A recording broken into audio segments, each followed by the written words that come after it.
What's up? Ah, yes. How you doing this beautiful day, evening, afternoon, night? I hope all is well with you. I wish I could just give you props. So come on. You know you want to do it. Virtual props. Bring it in. Bring it in.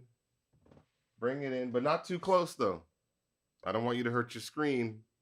Cyber Monday was yesterday. So I don't know if you'll be able to get good deals on your returns or even get something new. So, uh-huh, uh-huh, uh-huh. Oh yeah. So I hope everyone is well. It's good to feel your presence in the room. It's a beautiful thing. I'm Larnell Lewis, and I'm here to coach you, continue to coach you. My gosh, my people in the chat, what is going on? How's everyone doing today? Everyone's doing all good and stuff. And for those of you watching after the fact, I hope that you are having a good day. And if it's not a good day, I hope that it gets better. Absolutely, absolutely do. I see some people saying fantastic, awesome, great. Yes, it's that time of the year, at least here in North America, where it gets a little bit darker, a little faster. And, we got to do our best within this upcoming season to find ways to stay encouraged, to keep our fire going, to keep that light and that energy going. So, my quick encouraging word to you, which might be the word that I always say, is get rest. Get rest. Get rest. Getting rest doesn't always have to look like the same thing it's always looked like. It doesn't have to be curling up under the covers, feeling guilty about not doing work. It doesn't have to be sitting in front of Netflix. It doesn't have to be playing 2K. It doesn't have to be anything other than just slowing the pace down just a little bit, right? And putting your mind at ease. It doesn't have to be 8 hours of sleep. Sometimes it could be 2 minutes of meditation, right? But get rest. Allow your mind to rest. Allow your thoughts to stand still for just a moment, right? Just kind of watch them ever so slightly, just like slow down. And even if you don't want to completely stop because what you're doing can't allow you to stop, just slow it down a little bit, right? Santa's workshop is going to be pumping out toys just a little bit slower for the next 10 minutes, right? Okay. So we'll just take our time and we'll relax and get into the vibe. But you don't have to relax now. We can be all hype. We can do whatever you want to do. You can be however you want to be. But my recommendation is when it is time for you to rest and to take a moment, um, do your best and get that rest. All right. So, for the first timers here, I would love to see a number one in the chat. If you are here in the chat for the first time watching this live with Larnell and the Larnellios or the Drumios, or I forgot what name we named ourselves maybe like 10 months ago, 12 months ago, almost 12 months ago. My goodness. We've been hanging for 11 months. Is that crazy? I think that's crazy. There's been a lot of evolution, a lot of change. It's good, right? So, who's here number one? Ah, Jasper. And then we on 5969.99. Yeah. Dig it. Everybody find those comments. Give them a thumbs up. Welcome them to the hang. Hank, wow. You've been to 460 coaching lessons since January 21st. That deserves a lifetime award of some sort. Uh-huh. There we go. Not yet. I can't play that song yet. Don't play that song yet. Not yet. Yes. Beautiful. And for those that have been here since the beginning, um, tell me at least one thing that has changed in your playing. I would love to know. Since you've been joining us for coaches, whether it's me, Whether you're watching Sarah, you're watching Todd, you're watching Dorothy, you're watching, Kaz. Like, speaking of Kaz, I'm gonna try to make my way through a Kaz tune. It's an older one. Lotus is the name of the tune. I'll play that a little bit later. But yes, please, please, please let me know what you've discovered about your playing that has changed. I would love to know. Lucas says relaxed playing and mindset. Beautiful. Hank says more stable. Great. While you're writing what has changed in your playing, if you do have questions, I would love you to put them in the question box. If you just head over to the question tab right now, ain't nobody asking questions. And it always starts like this. Y'all don't want to ask no questions. You want to be shy, like we haven't been hanging out for almost a whole year, right? Come on, ask some questions. Hit me up. Let me know what's going on. But feel free. And if you don't have a question to ask, you can hit the thumbs up or upvote, I should say, of questions so that I can see it at the top of the list. And I will hammer through them in order as I see them. You're more than welcome to ask questions about the lesson. Today we are doing advanced linear movements around the drum kit. Um, but also feel free to ask other questions. I'm very open, very much an open book, and I'm here to help you. What else do we got here? Mike says better stick control. Chesapeake says more targeted practice. Amazing. P Dub says better use of my hands and fingers. Great. Jens Henneman says hello, everyone. Well, hello back to you. Hank says it is getting deeper. Um, it just is there instead of a trick or technique. Very nice. Very nice. Yeah, everybody. This is great. The changes for me, drumming wise, getting a chance to play acoustic drums at home has been great.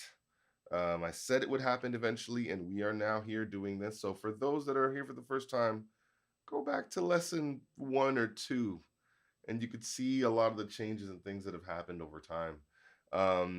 It's been great getting a chance to hang weekly with the community and learning even more how to speak in this format at home. I remember my first ever drumeo lesson, and man, I was nervous. I had to look at the camera, I had to look at Jared, you know, and I think Dave was on that one too. And then back at the camera, and we're having conversations. And I was actually on electronic drums, the same model for those master classes. And my gosh, that was 2012 when I recorded that. It's 9 years ago. Jeez. But yeah, I learned so much about having dialogue this way. And it's great to also get the information back this way. So I love it when everyone's like chatting it up in the chat, asking great questions. It's just such a great hang. Aha, I got some questions right now. Okay, good. I'm not going to answer them just yet. I'm going to play this song, and then we're going to talk about some advanced linear stuff. I'm going to try my best to put some of those linear things in the vibe, but we're going to talk. We're going to talk today. We definitely are. This tune is called Lotus, and I decided to go with it because I love Kaz Rodriguez's writing.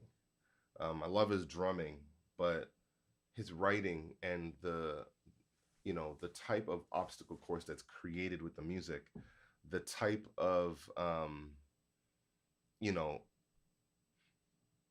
harmonic and rhythmic information in the song just leaves it so open for tons of interpretations that are still yet supported by the music. So you can decide to go one way or another, and Kaz has got something in the music that constantly makes it possible for you to sound even better, right?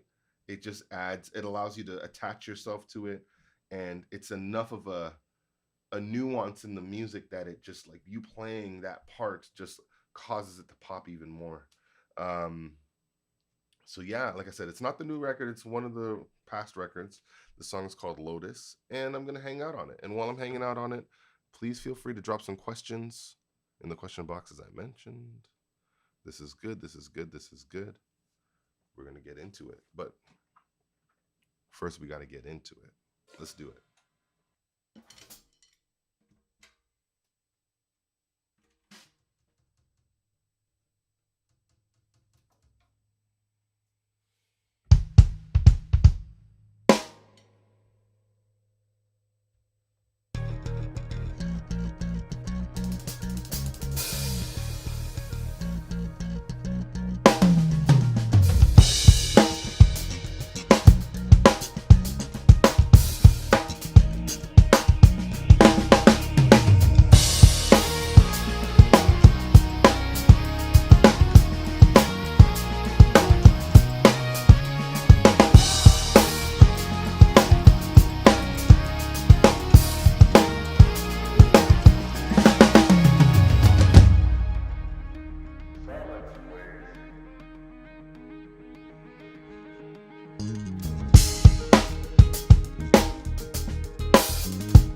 Woo! There we go.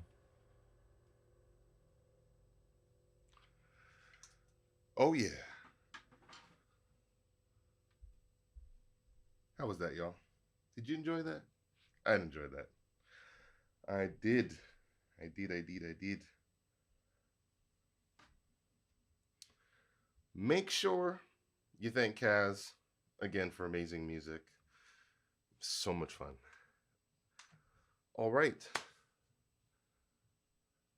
Smooth Lewis. Larnell Smooth Lewis. Thank y'all so much. Oh my gosh. Woo. Before I talk about anything, you know what? Let's answer a couple of these questions. Kind of let's get into the vibe here. Thank you all for your positivity. I'm seeing the comments is great. Oh yes, okay. So Jens Henneman says, "Hey Larnell, some favorite linear drummers." Ooh, okay.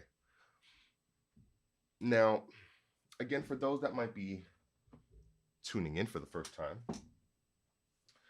linear is a term we use at least for linear drumming. We say linear drumming when we're talking about no two limbs hitting at the same time or any particular instrument hitting at the same time. So, sounds kind of like this.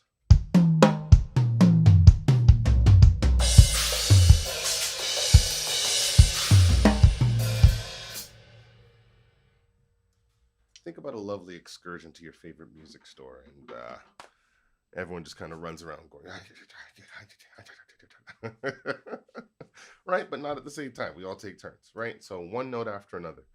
Um, as far as linear drummers go, um, those would be to me drummers that not only have drum fills that are in that linear space, but also drum grooves that are in that linear space. So, man, I mean, David Garibaldi is somebody that comes to mind because he not only has drum fills that sit in that realm, but he has grooves that sit in that realm when he was playing with, or while he's playing, with Tower of Power, right? A lot of the compositions they've written, those really iconic grooves just, they sit so well in the music that was written around them, just such a vibe. And, not every case in kind of, I should say, some of the grooves are like 90% linear because you got to hit a crash with a bass drum, right? We're not being overly technical. We're just kind of talking about a style of playing that doesn't have too many things happening at the same time. But David Garibaldi is definitely one. um, I would say Vinny Colaiuta. I love when he does get into his linear phrases. Dave Weckel's another one for me. um, I love the phrasing, linear phrasing of Dennis Chambers. He's like high on my list. Absolutely. But yeah, those are a few that I would say for sure. And they're drummers that are a little bit older, I should say, more experienced, more seasoned. Um, yeah, man. I mean, for anyone that's current right now, I love the linear stuff that Annika Niles does. Um, I love the phrasing that Eric Moore has. It's insane. My gosh, Sarah Thowers throwing down some insane stuff. That's for sure. So I think I just have a love for people who have taken on that concept and been able to add their own sound, flair, and flavor to it. And once someone can connect in that way and they're able to present themselves with a very unique voice. I think I love that in particular a lot. You know, so it's not just their ability, but it's their voice that I hear through their linear phrasing. So it's a great question though. Let's see here. Okay, we on 5969.99, or I should say underscore 5969.99. How long you been playing? Well, I'm 37. I turned 38 in March of next year, 2022. And I started drumming when I was 2. So it's been about 35 years for me. Um, been a long journey, a lot of lessons to learn, a lot of growing up really fast and maturing musically very quickly, you know. And so yeah, it's been an insane and intense but enjoyable 35 years. I can't believe it. So by the time I'm 42, I would have been drumming for 40 years. That's a long time. And some might ask, well, what does starting drums at 2 look like? Well, I have a 2-year old daughter myself, and to see her mind and to see the way she's processing things and rhythms and playing in time and having her hop on the kit or hop on a piano or play ukulele. She loves the recorder now, which is fun. Right? And so um I know that my upbringing, I was exposed to a lot of different instruments and able to kind of touch and play. And my dad being the musical director at the church, um, I was able to be really up close and personal to music. Also, music going back, to my great grandfather and coming down through all the generations. Really, really thankful and just feeling blessed to be able to be a part of this lineage. But I put a lot of work in. And so starting at 2, it was like, oh, okay, my son has an interest in drums. We'll let him play a little bit. Tap around, pots and pans, that kind of stuff after church, always running by the drums. And then follow up to that, turning 3, my dad put me on his lap and I would play the drums, and he would play the pedals because I was still short. Um, I had a growth spurt when I was 4, and so I was able to sit on the drum stool by myself and reach the pedals and play. And yeah, like just being able to do that alone, my first concert at 4 years old, it really allowed me. Like I remember my dad. I don't know where the tape is now. My dad had recorded the performance, and I asked my parents to listen to it constantly. You know, um, and they obliged. They listened to it at least 100 times on one road trip. Because I just I don't know, there was something about it. So having that opportunity to hear myself recorded, hear it back, and just say, oh my gosh, that's me playing the drums, and that's them saying, we have Larnell, young Larnell on drums, and yeah, I just grew from there. I was able to sub into my first gig when I was 7, um, playing for a lot of different gospel artists on the scene here, especially in the Christian Caribbean gospel music. You know, those times like early 90s. Yeah, and then just kind of went further, going to school for music, taking drum lessons. Shout out Drummer's Choice in Brampton. Yeah, just like a lot of support systems that I was able to pass through, and people seeing my determination and encouraging it, even though I may have been discouraged at certain times. And that's actually why I really believe in this coach's situation, this opportunity, um, this opportunity to be engaged in this manner, because you never know where someone is in their life, right? It's really about them taking what they've heard and applying it to their life and trying things. And but if there's any kind of encouragement I can do, is just to tell you, keep going, because you know what's what it's about is your drive and consistency and dedication, right? We can learn all the linear fills in the world, but I heard something on a podcast the other day, and it was that competence, right? Competence, like knowing what you're doing, understanding it, having an understanding and an idea of what's going on. Competence can lead to confidence, right? So being competent on your instrument or behind the drums can give you the confidence because you know what you're about to do. You know what you can do, and you're going to do it with all the energy in the world. But you got to build that competence up. You need to build that understanding up, right? And it's not only from sitting and watching and learning. It's not only from going to drum lessons or having someone tell you at a drum clinic, or even just reading, but it's doing and getting out there and doing and doing and doing and doing. This is a tool for expression. So the more you're able to get your hands on the tool and try expressing yourself, you're now informing your mind, your body, your senses as to what this can do and how you can lead the change in atmosphere from the drums. So we definitely recommend that. Let's get to some more questions. Let me check the chat as well. Everyone, okay? Everyone, okay?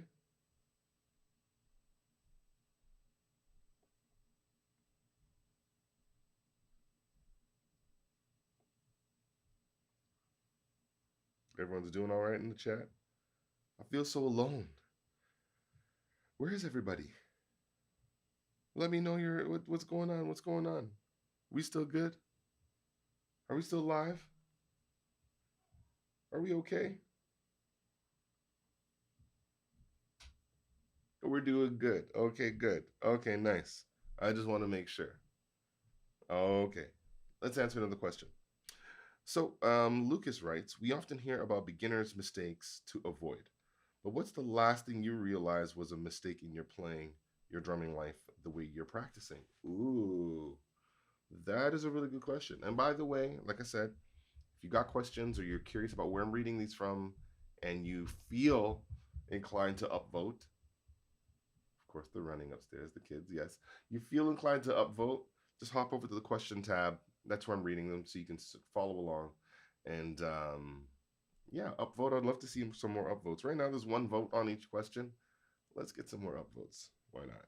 But I'll answer this one from Lucas. So, beginner's mistakes to avoid. Interesting. So, now if you say beginner's mistakes to avoid, the way I interpret that is maybe not so much mistakes, but just habits that would cause one to sound like a beginner, right? I think it's important to step back and maybe just try relabeling a couple things. Um, I mean, in some cases, maybe saying mistake is good because we say mistake and then we learn to live with that word and it not grip us the way that it normally grips us. However, if you're making the same mistake over and over again, is it really a mistake? It's a habit, right?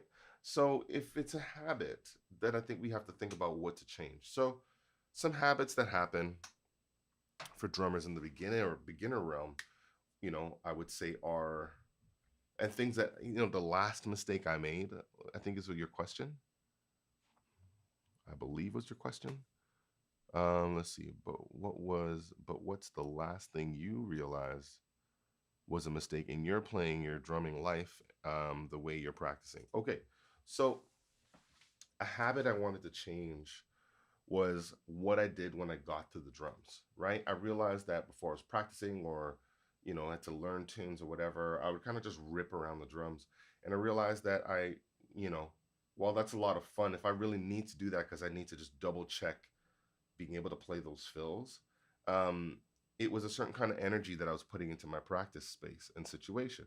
And so I would just come back to drumming, practice time, buzz rolls, you know, and just kind of hitting the toms, getting a really good sound out of the drums, knowing that, okay, if I go around the drums like this,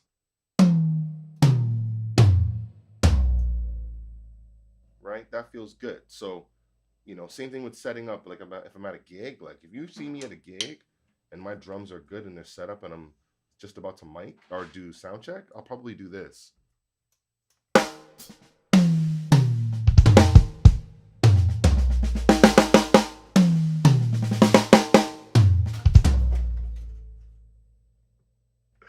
Something just dropped because of how hard I was hitting.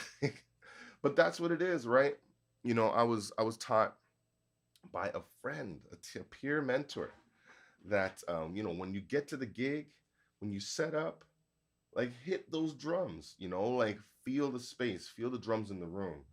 Don't be obnoxious, but or annoying, I should say. But get in there. People are here to see a show. You don't want to be. Okay, is this thing working? I don't know. What's going on?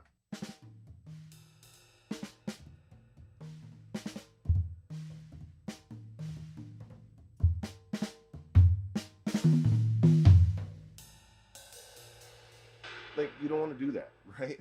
You want to get in there, you want to hit the drum. So, just the way that I would show up is really what I'm getting at. And again, not so much mistake, but a habit of not showing up to the drums in a way that would benefit me in performance, for whether it's I'm performing in my practice time or I'm getting set up in my practice time or I'm about to do a session or a gig or whatever it is. So I would definitely say that that's key, right?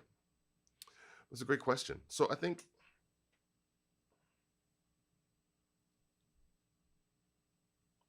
This is a great question. It's great to kind of lead us into our topic today.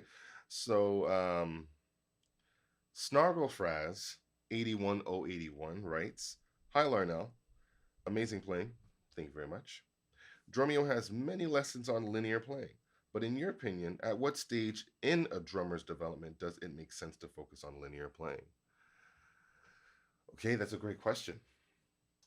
And I believe that a level that may not make the most amount of sense for getting into the concept of linear drumming is when you are like a day one drummer, right? I think that linear drumming requires, a degree of coordination. It requires some kind of understanding of what you're hearing and some comfort around the drums because you might be taught to hit some drums together or play stuff like this,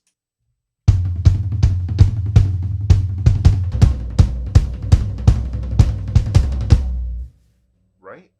Um, or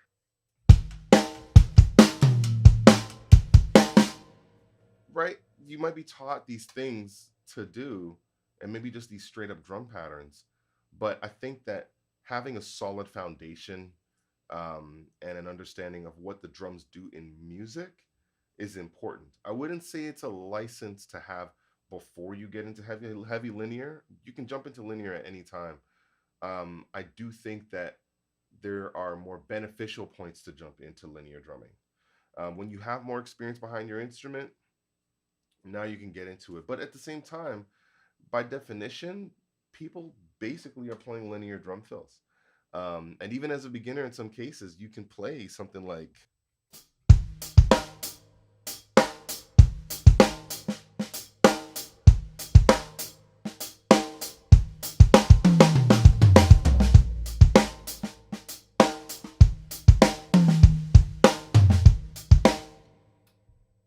and for beginners, that might be a little bit easier because they don't have to try to land limbs at the same time and have these really complex combinations of hands and feet. So that's something to think about. But I hope I answered your question. How are we doing in the chat?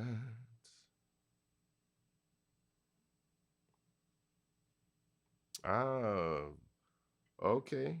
Yes, Jens. Yes, it is never too early for a concept. Yeah, absolutely. And I think it's about again building your understanding and through any tool really. I would say it'd be great if drummers learned how to mimic other drummers and then at the same time start their journey of hearing themselves. But I think by perusing the large pool of music and learning what it is that you like from those that have done it before, learning how to hear, learning how to listen. I would say even if for a beginner drummer, like that's the key thing. Like if you could work on ear training as a drummer and not just harmonically, but like recognizing patterns, recognizing rhythms, hearing the mood of music and knowing what sounds to play. Like I think just being there early enough in your drumming journey, I really think that that helps to inform somebody or for inform you or inform anyone playing drums about what they like, what they don't like, where they want to go and how they can get there.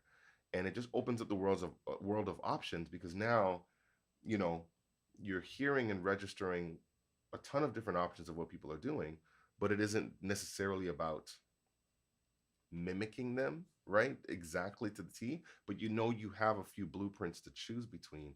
And based on what you hear, you could then kind of understand what you got and then choose what's going to work best for the situation. So ear training is definitely key. Let's jump into it. So today we got this last and final installment of linear fills, right? Linear approach. This is the advanced version, and we've gone through some basic stuff. Last week was a really cool 6 and 5 note configuration, right? Which looked like this.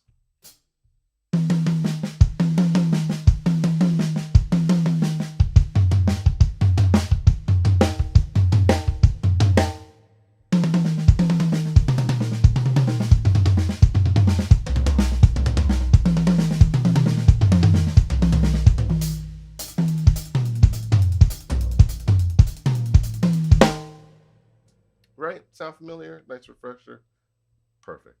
So the thing I wanted to now do is take you a little bit into my world in terms of how I start to use some of this stuff in more complex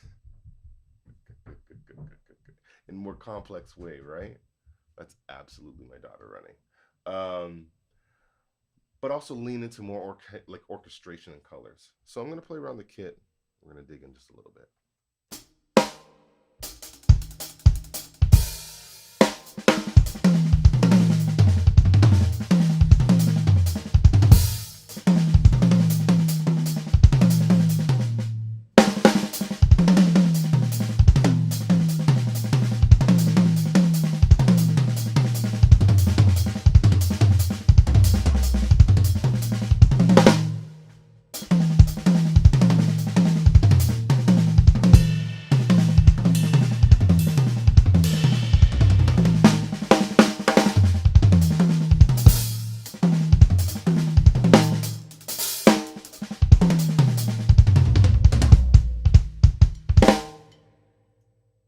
I love it. So one thing I wanted to state is that linear doesn't always mean steady flow of notes. Shh. Doesn't always mean steady flow of notes, right? You know, it's really about just, again, keeping things separate.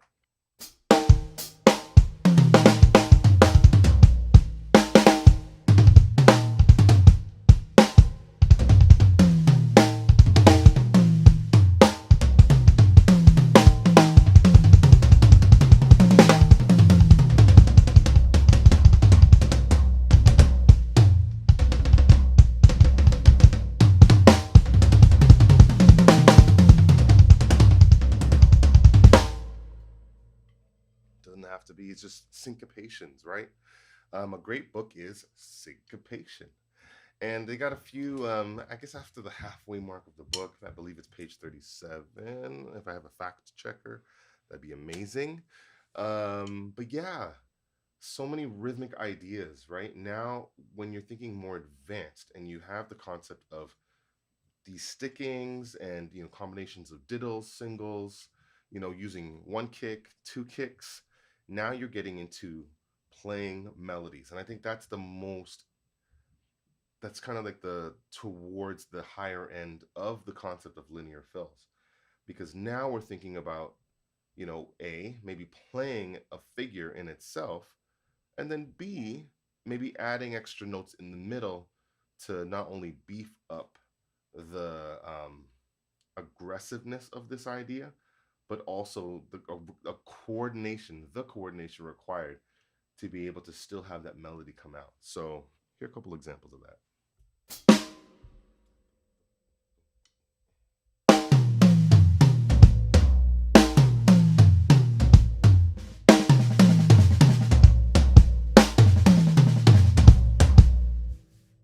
Right? Simple, but again, requires some double strokes in the left hand, requires you to be able to be comfortable with playing a rhythm, maybe manipulating the way you're getting around with the filler notes, but then also having your specific accent that you're playing.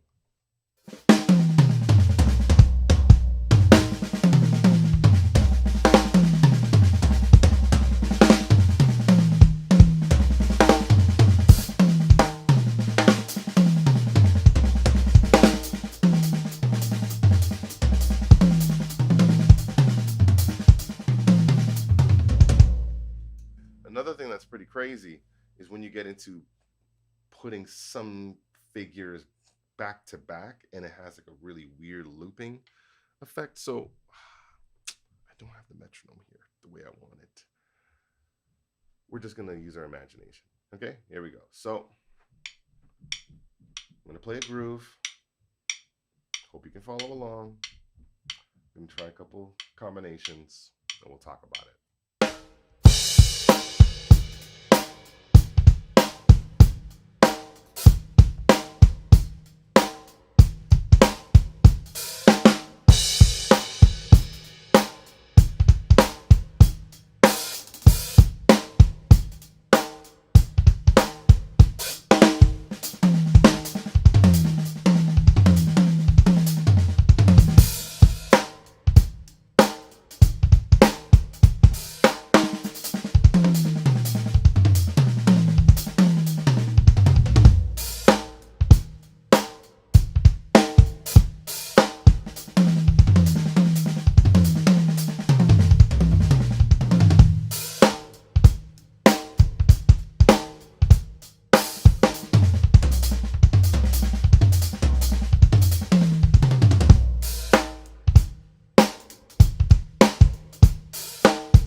Did you get all that? I'm kidding. I'm kidding.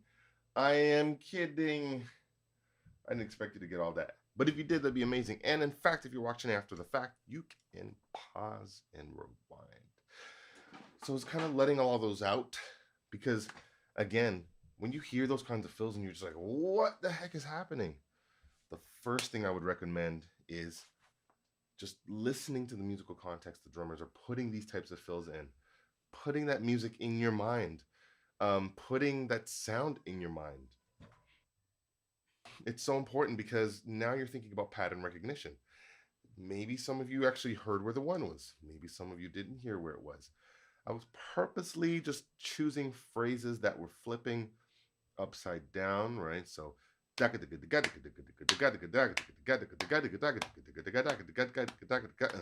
right?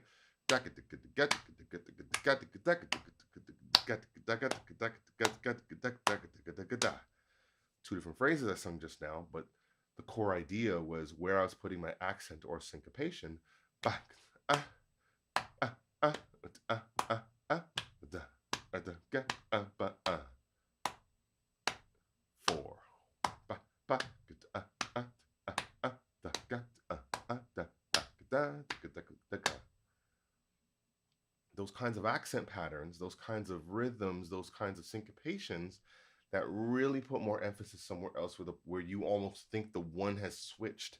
Where if you were writing it out, you might think, okay, there's a bar of 2/4, then there's a third 3/16, beat bar right there. There's a 1/16 bar there. There's a 25/16 bar there. There's a 2/32 bar there. There's a 1964 bar here. There's like, right? It's really about, especially when you're working on listening to this stuff, it's really about understanding the accent pattern that is being played through the filling of notes, but over the span of time. That way you hear it as a full phrase, and then you can start to attach yourself to what you're hearing. Now, if you start thinking about when you hear a drummer do that and you say, what is the accent pattern the drummer's playing? What are they highlighting, right? One, two, three, four. Back, ba, ba, boom, ba, doom, ba, doo, ba, da, ba, doo, ba, da, doo, ba, ba, da, ba. Anybody know that too in the comments? Ba, ba, doo, ba, ba, ba, ba, ba, doo, ba, doo, ba, da, ba, doo, ba, doo, ba, ba, doo, ba. Right? Do, do, ga, ga, ga, ga, da, doo, ba, da, doo, ba, doo, ba, ba, doo, ba. Anybody?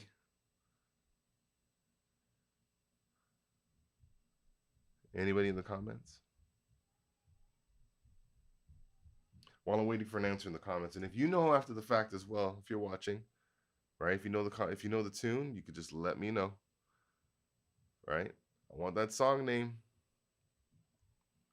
right?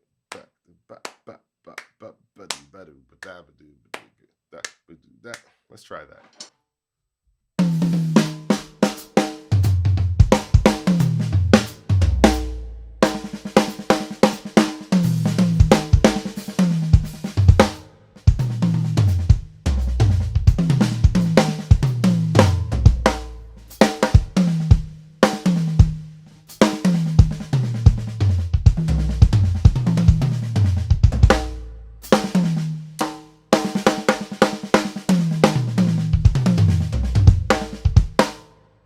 Not that easy to play in terms of being able to manipulate it for the purpose of what I'm trying to talk about.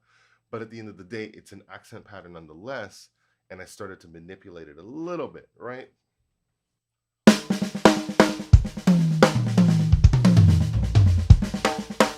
If you notice that I threw off the middle of the phrase where I went,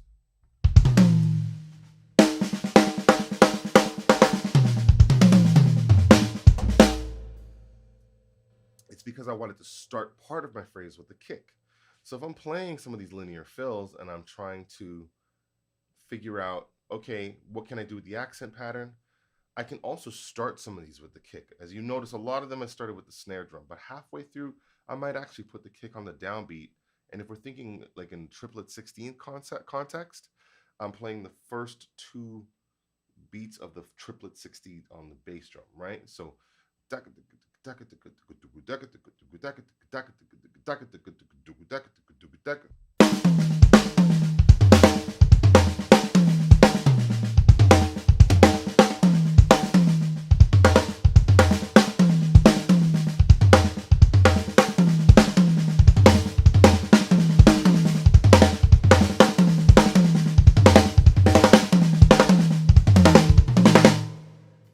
Another key as well to this is being comfortable with heading towards your left in terms of, or heading towards your weaker hand inside of a fill.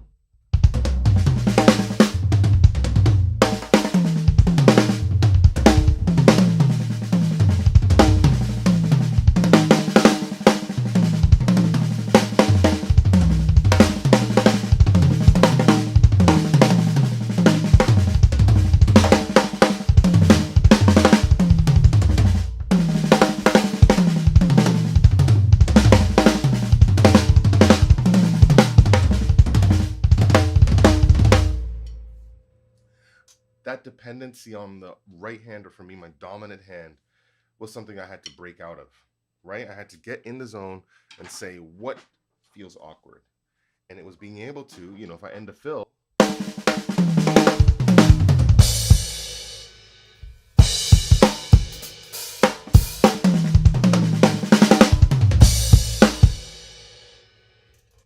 being prepared to go to the left side was a big, big, big thing. So let's review.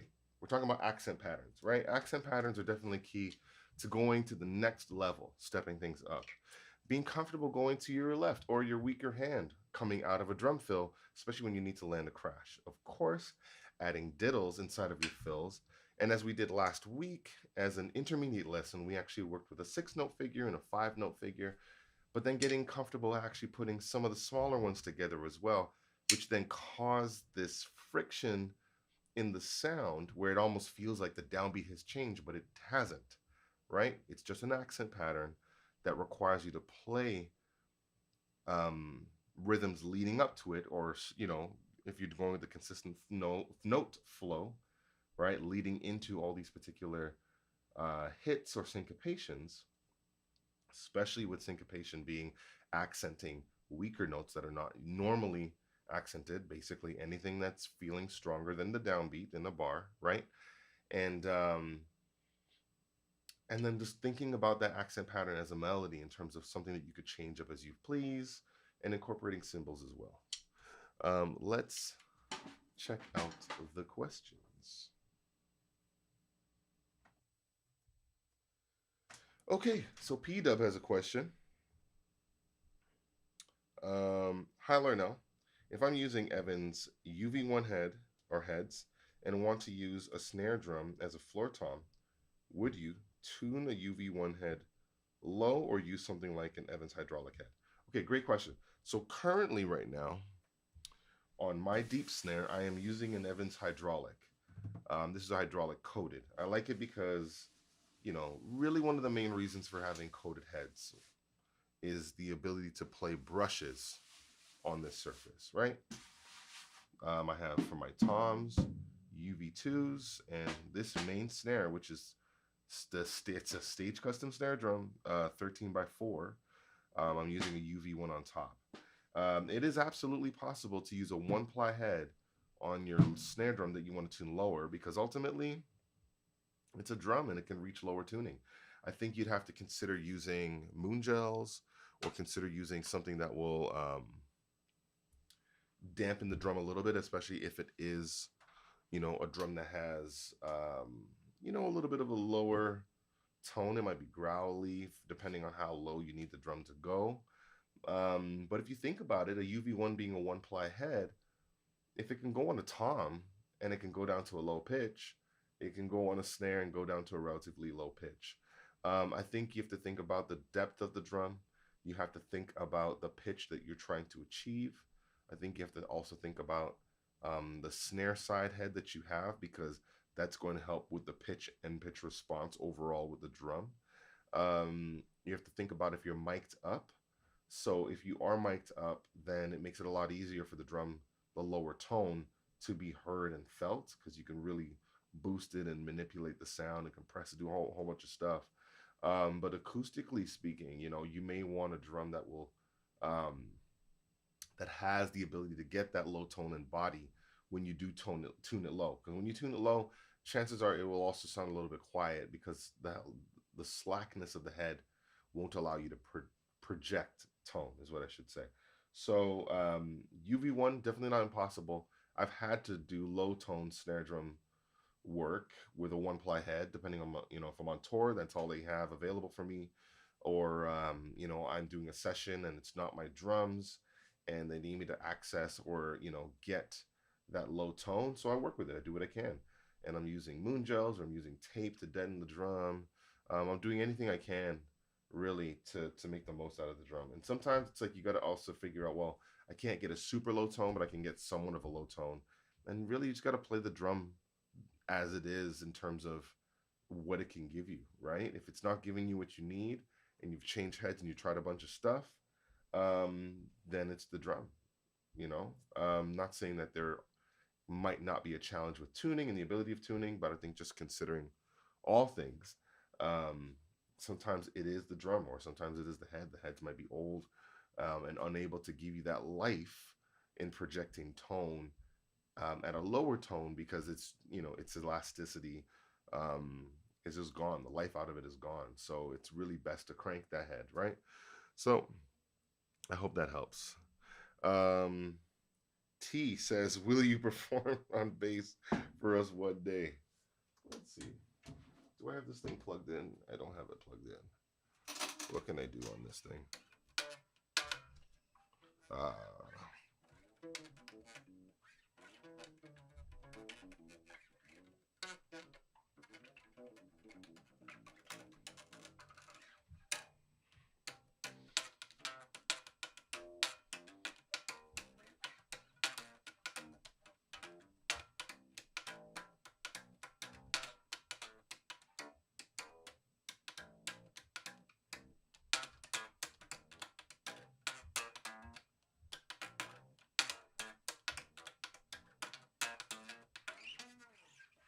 Fun. There's your performance. Maybe next time I'll have it plugged in. Um, I'm actually in the middle of completing demos right now.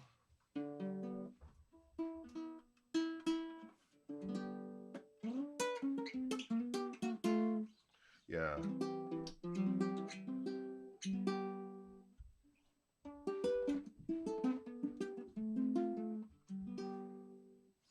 Um,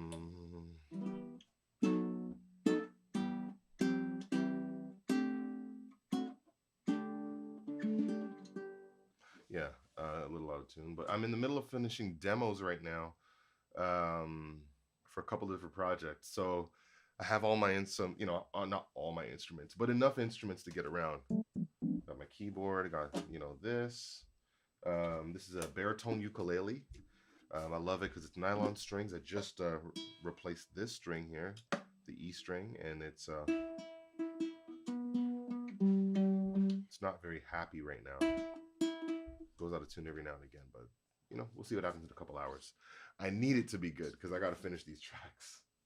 And of course, my bass and some congas over here. So basically, what I do is I just bring in drums. I bring in whatever I got to bring in. I had a timbali here earlier.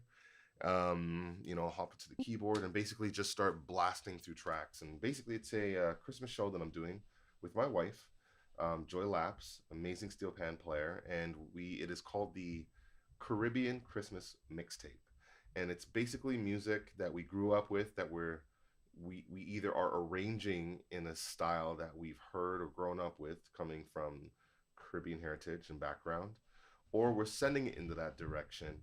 And there might be a little bit of soul in there as well because like it's just a mixed bag of music at the Christmas for the Christmas season, and it's such a beautiful thing um, to have the opportunity to share music, with not only Toronto but anyone that listens to the Link live.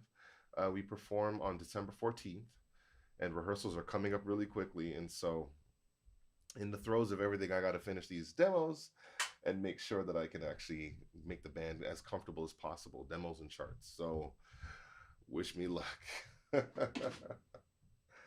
Oh my gosh. And there goes this device, which is why we're going to head to the other device. I'll answer a couple more questions and then we will rock out. Oh, yeah. Boom. Turn that down. There we go. Back up and running. Okay, Jens writes, your performance of No Access on YouTube channel is my favorite drum video on the entire interwebs right now. Oh my gosh. Thank you very much. Um, was that performed live as in one take? Yes. Yes. So the camera operators did an amazing job, but they captured everything in one take. I think we had maybe 7 camera angles, if I'm not mistaken. The two operators were on their they had their individual cameras they were running. There was a front cam, which was I think on a slider. Um, there was an overhead cam. There was a foot cam, and then there was another static cam that I think was this way. Did I call 7 cameras? There might have been 8. So many cameras on the hit, but it was just 2 camera operators, a couple of static shots, one automated one, and of course the 2 operators doing that thing. And so yeah, it was all one take. That whole video series from Relive the Moment was all one take in terms of one complete take. Most of those takes are those songs, drum performances, I think were the second take that I did for the most part. I think one might have been the third take, but that was it. You know, there's songs I'm very comfortable with, and just having the opportunity to get to studio and play on my beautiful drum set, and you know, at a time where it was the beginning of the pandemic, so not able to have the band with me, but still able to feel the energy and really, you know, have fun, which is the main thing. Another question is, what are your? This is from Weon 596999. Question is, what are your top 10 rudiments while playing a song? Ooh, so that's a hard one to answer because, um, I mean, it's easy, but it's hard. So when I'm playing a song, I definitely lean into anything that's like either an inverted paradiddle, a double paradiddle, or 6-stroke roll, right?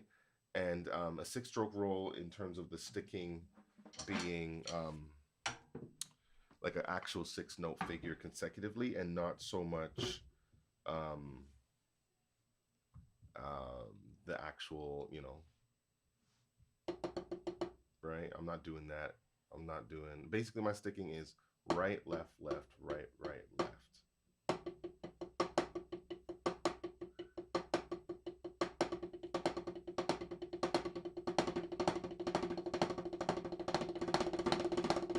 Right. So I utilize that a lot, and really what it comes from is again comfort with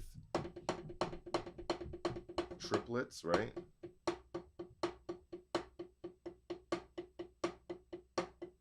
One and a two and a three and a four and a one and a two and a three and a one and a two and a three and a four and a one and a two and a three and a four and a one. Right? Then we go 1, 2, 1, 2, 1, 2, 1 and a 2, and then we go 1.